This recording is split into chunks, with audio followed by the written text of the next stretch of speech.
मेरी पत्नी ने मुझसे पूछे बगैर अचानक अबॉर्शन करवा लिया। हालांकि वह जानती थी कि मुझे बच्चों की कितनी चाहत थी। मैं गुस्से में उसे तलाक देने लगा तो कहने लगी, खुदा के लिए मुझे तलाक मत दो, क्योंकि वह बच्चा आपका नहीं था, इसलिए मैंने अबॉर्शन करवा लिया। मैं हैरान होकर उसे देख रहा था। वो कैसे इतनी बेशर्मों की तरह मुंह उठाकर मेरे मुंह पर कह रही थी कि वह मेरा बच्चा नहीं था। मैंने उसे दहाड़ कर पूछा, अगर वह बच्चा मेरा नहीं था तो फिर किसका था? वह रोते हुए कहने लगी, क्योंकि वह बच्चा तो आपके ही। मेरी आंखों में इस वक्त इतना कहर था कि अपनी पत्नी को जान से ही मार डालता। वो होती कौन थी इतना बड़ा कदम उठाने वाली? मैंने यह भी नहीं देखा कि उसकी हालत क्या है। उसकी रंगत इस समय पीली पड़ चुकी थी, आंखों के नीचे काले घेरे पड़ चुके थे। वो अभी कुछ देर ही पहले अबॉर्शन करवा कर आई थी। वह कैसे मेरे बच्चे को मार सकती थी? मेरी औलाद का कत्ल उसने किससे पूछकर किया था? मेरा गुस्सा जायज़ था। मैंने उसका हाथ दबोचकर उसे बेड पर फेंका था।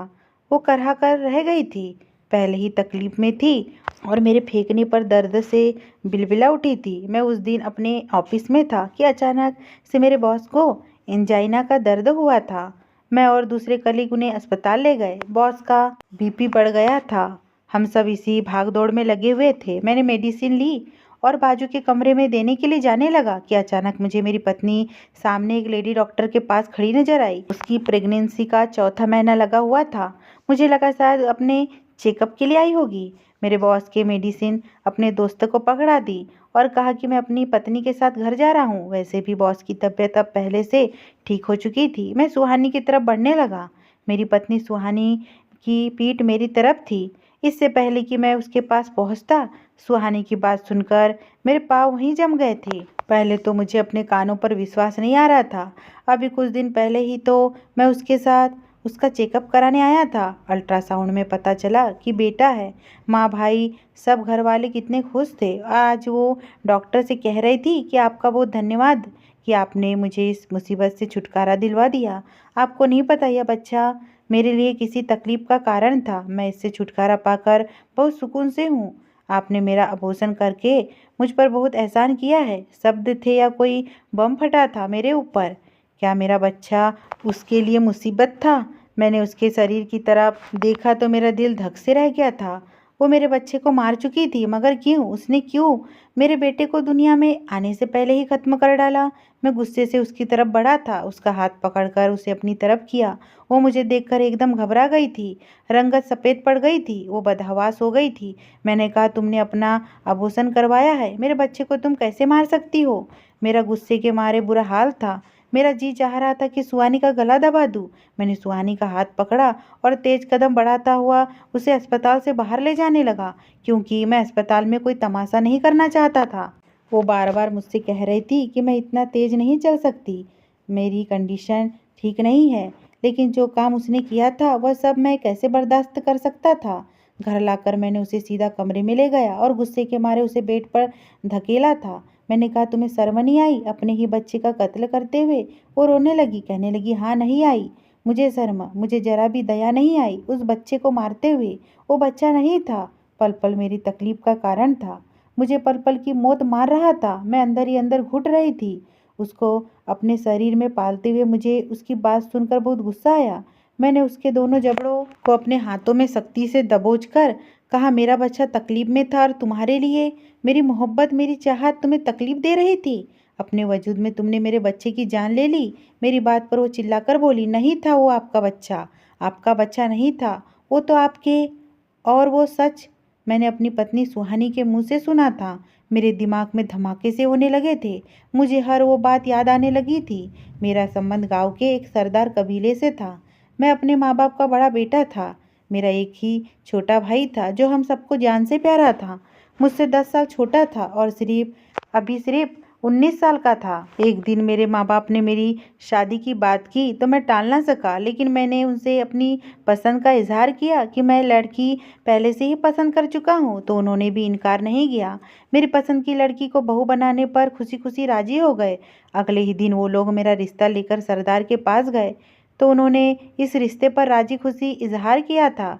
लेकिन जब मेरे माँ बाप ने लड़की देखने की फरमाइश की तो वह लोग लड़की को भी लेकर आए थे।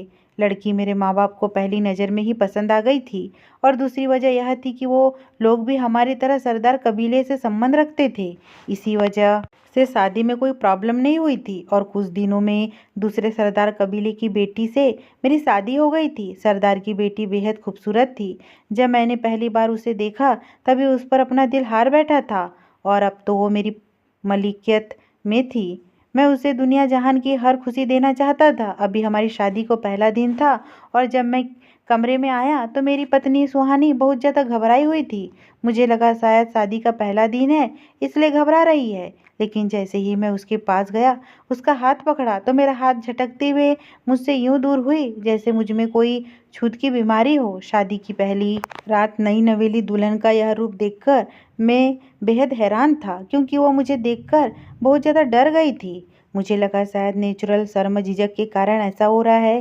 खैर, मैंने बहुत ही प्यार और नरमी से बातचीत शुरू की थी, लेकिन वो अपने आप में ही सिमट रही थी। सुबह जब मेरी आँख खुली तो मेरी पत्नी कमरे में नहीं थी।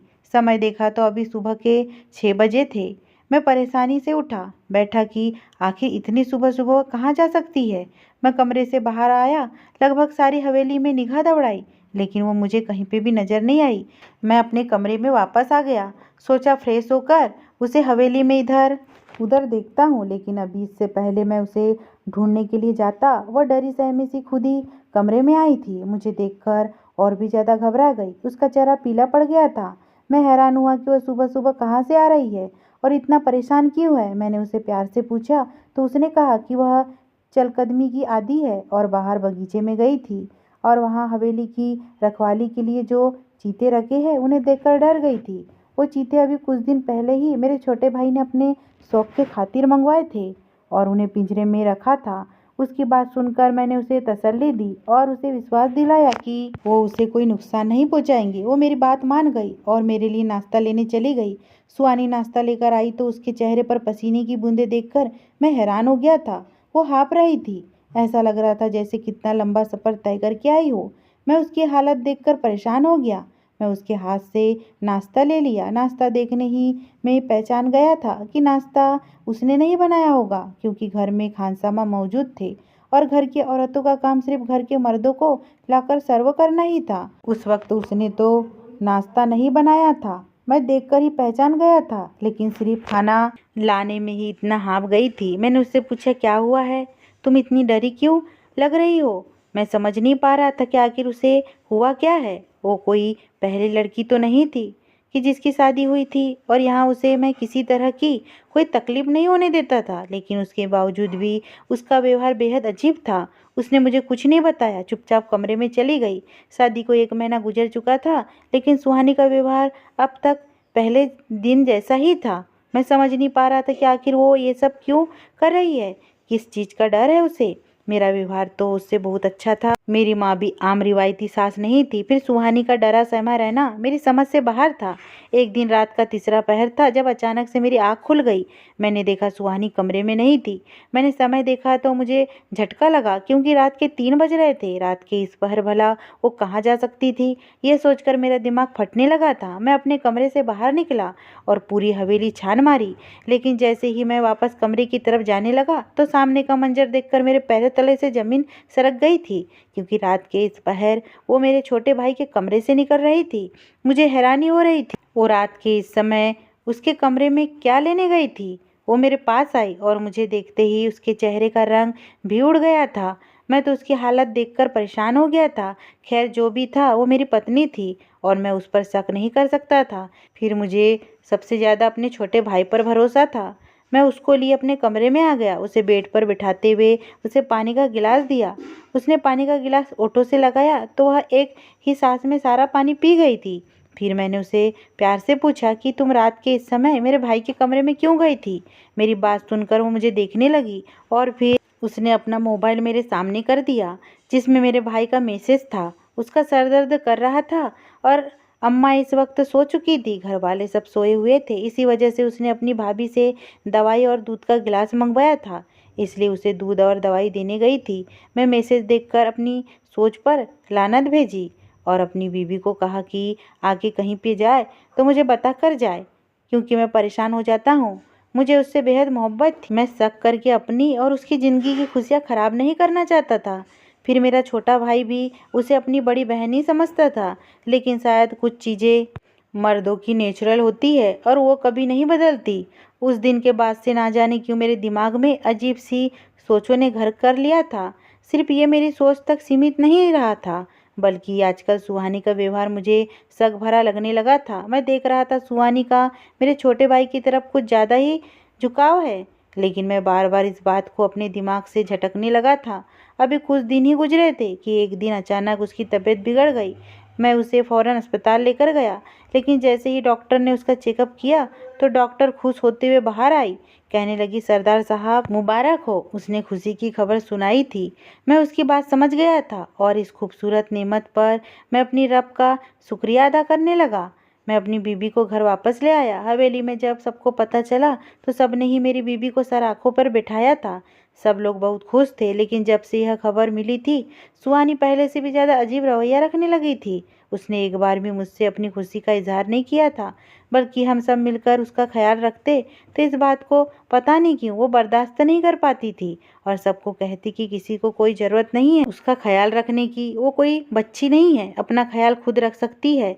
जब से यह खबर मिली थी वह काफ़ी ज़्यादा बदतमीज हो गई थी और जो चीज़ मुझे सबसे ज़्यादा हैरान करती थी वो यह थी कि सबके साथ साथ बुरा व्यवहार कर चुकी थी, यहाँ तक कि मेरे साथ भी।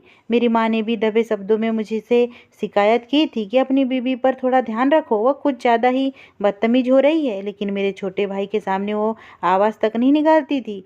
मुझे लगा शायद वह काफ़ी सीरियस तबीयत का मालिक है, इसी वजह से वह उससे डरती होगी। कुछ दिन गुजरे थे जब मैंने अपनी पत्नी और अपने भाई के बीच अजीब सी इशारेबाजी देखी। मैंने महसूस किया था कि मेरी बीवी मेरे भाई की बात नहीं टालती थी। उन दोनों के बीच अजीब सरद मेहरी भी थी, लेकिन उसके बावजूद दोनों को देखकर मुझे अजीब सी उलझन होने लगी थी। आज भी रात का समय था। जब मैं घर वापस आया तो सुहानी अपने कमरे में नहीं थी और आज पहले ही मेरा दिमाग बहुत खराब था। उस समय सुहानी का कमरे में ना होना मुझे और भी गुस्सा दिला गया था। ना जाने क्यों मुझे यकीन था वो कि मेरे भाई के कमरे में ही होगी। मैं सीधा अपने छोटे भाई के कमरे में गया, लेकिन यह देखकर मेरी आंखें फटी की फटी रह गई, क्योंकि रात के समय मेरा भाई भी अपने कमरे में मौजूद नहीं था। मैं हैरान हो गया। उधर बीबी गायब थी तो दूसरी तरफ भाई भी नहीं था। मैं इन दोनों पर शक नहीं करना चाहता था, लेकिन मुझ पर अजीब सी जलन जैसी हालत हो गई थी। मैं अपने कमरे में आकर गुस्से को काबू करने के लिए यहाँ वहाँ टहलने लगा। लगभग 2 घंटे तक अपने कमरे में टहलता रहा और उसका इंतजार करता रहा, लेकिन सुहानी ना आई। मुझे और भी ज़्यादा गुस्सा आने लगा था, इसलिए मैं गुस्से में कमरे से बाहर निकलने ही लगा था कि तभी अचानक वो सामने से आती हुई नजर आई थी। मुझे देखा तो मुझे नज़रअंदाज करती हुई वह कमरे के अंदर आ गई। मैंने सिर्फ उसे यह पूछा कि तुम इस समय कहाँ गई थी तुम। पहले तो वह मेरे सवाल पर हैरान हुई और मुझे यूं हैरान होते हुए देखकर मुझे उस पर और भी ज़्यादा हैरत हो रही थी। वो कहने लगी कि मेरा दिल घबरा रहा था, इसी वजह से मैं छत पर गई थी कि ताज़ी हवा में सांस ले सकूं और ताकि तबीयत में कुछ अच्छा लगे। उसके बाद मैं कितना सच कितना झूठ था यह तो अभी पता चल ही जाना था। मैंने उसे आराम करने के लिए कहा और खुद कमरे से बाहर निकल आया। मुझे अपने भाई के कमरे में जाना था ताकि मैं देख सकूं कि वह इस समय कहाँ है। मैं अपने भाई के कमरे में गया तो कमरे में कहीं भी नहीं था। यह देखकर मुझे कुछ सुकून मिला था। जो मैं सोच रहा था वैसा कुछ भी नहीं था, क्योंकि मेरा भाई कमरे में मौजूद नहीं था और मेरी बीवी यही थी। इसका मतलब वो सच बोल रही थी, क्योंकि अक्सर मेरा भाई रात को दोस्तों के साथ रहता था। मैंने शुक्र अदा किया और अपने कमरे में आ गया। जब तक मैं कमरे में आया तो वो सो चुकी थी। मैं भी चुपचाप सो गया। अगली सुबह जब मैं उठा तो जाने क्यों मेरे दिमाग में ख्याल आया कि मैं अपने भाई से भी पूछूं कि वह रात में कहाँ था। जब सब लोग खाना खाने पहुँचे तो मैं यूं ही सवाल किया कि तुम रात को कहाँ थे, तो उसने बड़े नव्वल अंदाज में जवाब दिया कि वह रात को अपने दोस्तों की तरफ रुक गया था। उसकी सालगिरह थी और सारे दोस्त वहीं थे। उसकी बात सुनकर मुझे सुकून हो गया था। फिर मैं अपनी बीबी को देखने लगा, जिसकी तबीयत मुझे कुछ ठीक नहीं लग रही थी। अभी कुछ ही दिन गुजरे थे कि एक रात मैं जल्दी घर वापस आ गया, लेकिन जैसे ही मैं अपने कमरे में गया तो अंदर से आती आवाज़ को सुनकर मेरे कदम रुक गए थे। वो फ़ोन पर किसी से बात कर रही थी। मैं चुपचाप बेहरकत दरवाजे पर ही रुक गया और अंदर से आती आवाज़ को सुनकर मेरे होश उड़ने लगे थे। मेरे दिमाग झंझना उठा था। मैंने अपनी बीबी को किसी से बात करते हुए सुना था। वो ना जाने फ़ोन पर किससे माफ़ी मांग रही थी। मुझे कुछ समझ नहीं आया, लेकिन उसके शब्दों में ऐसा कुछ ज़रूर था जो मेरे दिमाग खराब करने के लिए काफ़ी था। मैं आगे बढ़ा और बिना उसे सोचे समझे मौका दिए उसके हाथ से मोबाइल छीन लिया। वो मुझे यूं अचानक अपने सामने देखकर डर गई थी, जबकि उसका डर, यह खौफ मुझे एक आँख नहीं भाया था। वो आज भी मुझसे पहले दिन की तरह डरी सहमी रहती थी। मैंने फ़ोन कान पर लगाकर हेलो हेलो कहा, लेकिन कोई बोला नहीं था। कोई अननोन नंबर था। मैंने कॉल काट दी और उससे सख्त शब्दों में कहा कि आज के बाद मैं तुम्हें फ़ोन पर बात करते किसी के साथ सुना, उसके लिए शायद मेरा व्यवहार हैरान कर देने वाला था, लेकिन मैं नहीं जानता था क्यों। लेकिन मुझे उस वक्त सख्ती करनी पड़ रही थी। अभी 5 महीने ही गुजरे थे कि एक दिन अचानक मेरी बीवी घर से यह कहकर चली गई कि वो अपनी माँ के घर जा रही है, और फिर मेरी हॉस्पिटल में उससे मुलाकात हो गई। मेरी अपनी बीवी ने मेरी सारी खुशियों को नोच लिया था। मुझे समझ नहीं आ रहा था कि आखिर मुझे अब क्या करना चाहिए। जो कुछ उसने मुझसे कहा था, मेरे दिल में उसकी मोहब्बत ख़त्म हो गई थी, बल्कि मोहब्बत की जगह नफ़रत भर चुकी थी, क्योंकि उसने मेरा बच्चा मुझसे छीन लिया था। मैंने सुहानी से कहा, मैं तुम्हारे साथ नहीं रह सकता। जो कुछ आज तक मैं समझता रहा वो सब मेरा वहम था। वो एक बहुत बड़ी हकीकत बनकर मेरे सामने आई थी। यह बात मेरे लिए बहुत बड़ी तकलीफ की थी, इसलिए मैंने उसे कहा कि मैं उसे तलाक दे दूंगा। मेरी बात पर सुहानी ने मुझे हैरत से देखा। मैं कैसे एक ऐसी औरत के साथ रह सकता था जिसके मेरे घर में मेरे भाई के साथ ही नाजायज़ संबंध थे, और उसके वजूद में उसी का बच्चा था। सुहानी ने मुझसे बस यही कहा था कि वह बच्चा तुम्हारे भाई का था। इससे पहले मैं उसे तलाक देता, वो एकदम ही अपनी हालत की परवाह किए बगैर मेरे कदमों में बैठ गई और ज़ोर ज़ोर से रोने लगी। उसका रोना मुझे तकलीफ़ दे रहा था, क्योंकि मैंने तो सिर्फ सुहानी से ही मोहब्बत की थी। लेकिन जो कुछ वह आज करके आई थी और जो कुछ शादी से लेकर अब तक मेरे भाई के साथ कर रही थी, मेरा उसके ऊपर से भरोसा उठ गया था। मैं भला कैसे उसे कबूल कर लेता। और फिर रोते रोते जो बात उसने मुझे बताई थी, उसे मेरी दुनिया हिलाकर रख दी थी। मेरे पैरों के नीचे से ज़मीन खींच ली गई थी। उसने कहा कि मैं पहले उसकी पूरी बात सुन लूँ। कहने लगी कि वह बच्चा तुम्हारा नहीं था, इसी वजह से मैंने उस बच्चे का अबॉर्शन करवा दिया। मैंने उसे देखा जो गम और गुस्से से निहाल होती बस रोए जा रही थी। मैंने उसे बाजू से पकड़कर खड़ा किया और फिर उससे कहा कि मुझे सारी सच्चाई बता। उसने मुझे धोखा क्यों दिया? मैंने उसे किसी चीज़ की कमी की थी? उसकी सारी हकीकत जानने के बाद मेरे तन बदन में आग सी लग गई थी।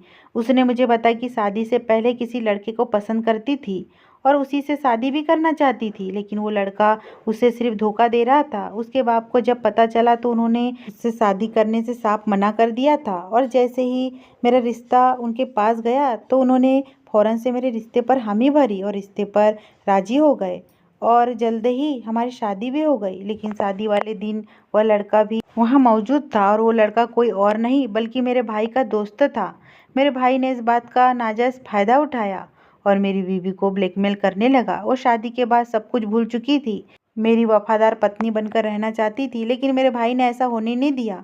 वो उसे तंग करता, रातों को अपने पास बुलाने लगा, कहने लगा अगर सुहानी ने उसकी बात ना मानी तो वो मुझे सब कुछ बता देगा और उसकी तलाक करवा देगा। उसकी बात सुनकर मेरी बीवी डर गई थी कि अगर मुझे पता चल गया तो मैं उसे तलाक दे दूंगा, और अगर तलाक के बाद उसके माँ बाप को वजह पता चली तो वो जीते जी मर जाएंगे। इसी वजह से वो मेरे भाई के जुल्म बर्दाश्त करती रही। लेकिन इस सब का नतीजा यह निकला कि वो उम्मीद से हो गई। आज समझ आया था उसका व्यवहार क्यों बदला था, क्योंकि वो तो उसके हक हलाल की औलाद थी ही नहीं। इसी वजह से वह डरी सहमी रहती थी, और आज भी इसी वजह से हिम्मत करके उसने उस गंद के ढेर को ख़त्म कर दिया था। मैंने अपने भाई को इस सब के बदले कड़ी सज़ा दी थी। मैंने उसे बहुत मारा था। मैंने कहा तुम्हें शर्म नहीं आई? बड़ी भाभी भी बड़ी बहन जैसी होती है, और तुम तो इस रिश्ते को गाली दे बैठे हो। मैं तो सुहानी के सामने नज़र भी नहीं उठा पा रहा था। मेरे घर में रहकर भी मैं उसकी हिफाजत ना कर सका, क्योंकि मुझे तुम पर भरोसा था, लेकिन तुम्हें मुझे बहुत बड़ी चोट दी है। मेरी माँ को भी जब यह सारी बात पता चली तो उन्होंने भी मेरे भाई से नफरत की और गुस्से का इजहार किया था, और मैं तो उसे पुलिस के हवाले करना चाहता था। लेकिन मेरी माँ ने कहा अभी इसकी कम उम्र है, इसकी पूरी ज़िंदगी खराब हो जाएगी। अपनी माँ की विनती करने पर मैंने जैसे तैसे खुद को रोका था। मेरी माँ ने उसे पढ़ने के लिए विदेश भेज दिया। मेरी पत्नी ने मुझसे छुपाकर अच्छा नहीं किया था। अगर वो पहले दिन ही मुझे सच बता देती तो शायद आज उसके साथ यह सब कुछ ना होता। लेकिन शायद वो भी डर गई थी और इस समय उसका कोई कसूर भी नहीं था। इसी वजह से मैंने उसे माफ़ कर दिया। औरत तो शायद इस मामले में इसलिए बेवश हो जाती है कि पति कभी भी अपने सगे भाई के मामले में बीवी के सच को अहमियत नहीं देता। उसे अपने खून पर ज़्यादा ही भरोसा होता है।